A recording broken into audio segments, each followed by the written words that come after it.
Энэ улс орн чи хэдэн төгрөгтэй юм бэ? Хэдийг нь юунд төлөх юм? Тэр нь зөв төлөгдөж гэнэ үү? Дараа нь улсын эдийн засаг төсөв дээр ямар хэмжээний ачаалал, ямар эрсдэл үүсэх вэ? Тэгэхээр энэ бол нийслэлийн бөгөөд улсын хэмжээний асуудал болчихж байгаа. Тэгэхээр улсын төсөв, улсын эдийн засагт хариуцлага хүлээгээ санаа зовоо сууж байгаа улсын хурлын гишүүд бол энэ дээр анхаарал хандуулах нь зөв ёсны хэрэг.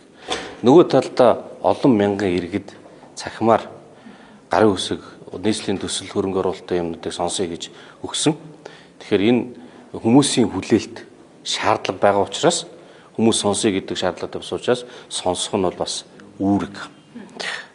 Монгол улсын их хурл бол одоо Монголын ард түмний төлөөлөл болсон гишүүдийн л ийм хурлын байгууллага шүү дээ. Энэ утгаар бол хүмүүсийн үндсэн хууль заасан тэр мэдэх эрх төрийн нууцтай холбоотой биш бол мэдээлэл бол хүрэх ёстой.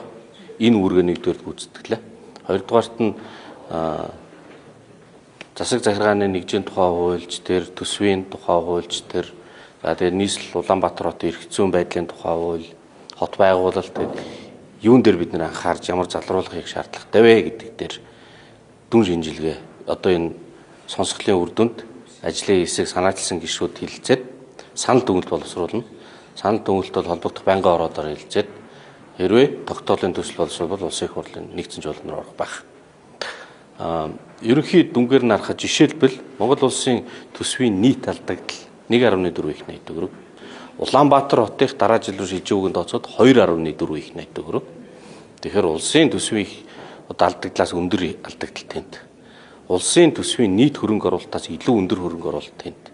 За хөрөнгө оруулалт нь тэгээд яаж явж гэнэ вэ гэхээр өнгөрсөн хугацаанд маш олон асуудлууд гарч ирлээ. Зарим нь хууль шүүх одоо шалгалтын байгууллагууд төр очсон явж байна. Хууль бус үйл ажиллагаа явуулсан гэдэг дүнэлтийг бол аль хэзээ гаргаад ирсэн яваад байна.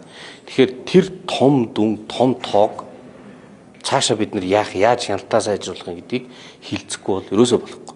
Энэ бол сонсголын гол үр дүн. Эндээс бид нар улсын хурл хууль тогтоогч байгууллагын хувьд хууль эрх зүйн орчныг яаж сайжруулахаа бол санал дүгнэлт гаргаад шийдвэрлэх ёстой.